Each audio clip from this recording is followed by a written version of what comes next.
Well, I've always written, and I think ever since I was about 13 I've had a novel on the go. They come about in a way which remains mysterious to me. I suddenly find little ideas and images are sticking together in my mind, and slowly the world of a novel builds up. I never know when I start what it's going to be like. So the whole process for me of writing is one of exploration and discovery. Happily, usually when I'm just finishing one novel, I get a little prickle of the next one beginning.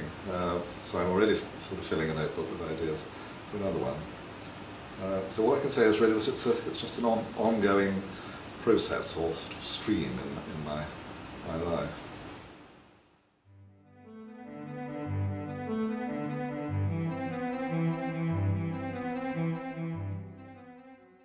First of all, I think I wanted to write a book about the effects of time, which is something which preoccupies one more as one moves through one's 50s, and the extraordinary things that turn out to have happened over time. This is why the book has a long time span with great big gaps in it, and I hope a lot of the interest from the reader will be the surprise which comes with rejoining the characters perhaps 30 or 40 years on from when you last saw them. First of all, I wanted to write a book which was about the First World War but didn't actually have the First World War in it. It was originally going to have two sections, one set just before it and the other set in the 1920s. The more I thought about that, the more I realised that actually I wanted the story of these people's lives and their reputations to be traced much further on through the century.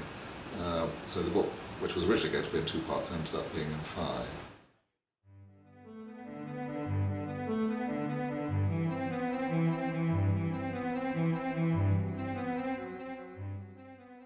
I think I'm happiest when I'm not writing. I'm very happy in the preliminary stages when I'm dreaming up a book and sort of putting it together in my mind and in notes. And I'm very happy in this stage now after I've finished it and I have to do nothing more to it. It's gone off to be read by other people. And those are both sort of ideal moments, really. I do get a lot of pleasure from writing, but I'm very, very slow. This book took me a good 4.5 years to write. And I think I'm rather slow-witted at making important decisions. Things take a long time for me to be sure of them. And this book has a huge time span. It covers 95 years, and it didn't take me quite that long to write it. It nonetheless required a great deal of thought as to what was going to go in it and what was going to be missed out of it.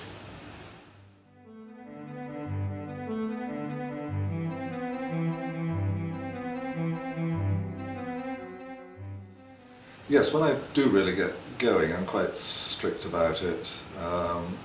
Sort of work 8:30 till 12:30 and 2 till 6. Unplug the telephone when I get up so that no one can leave a message. It's not good enough just to switch off the phone and leave the answering machine on, because of course you then run to see what the messages were. So I have a routine of self-isolation, draw a line through the diary for a month or more when I sort of see nobody, or go out once a week perhaps.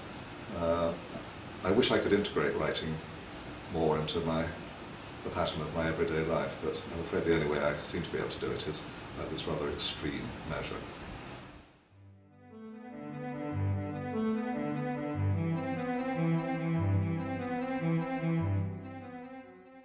I could recommend any number. I think, a writer whom I'm particularly interested in and admiring of is Edward St. Aubyn. You're about to bring out the marvellous 5th and final instalment of his Patrick Melrose series. I think it's very good that his previous book, Mother's Milk, which was shortlisted for the Booker Prize, brought him a lot more attention, which I felt had been unfairly withheld from him earlier on. He really is one of the most brilliant, concentrated, funny, terrifying novelist working in England at the moment.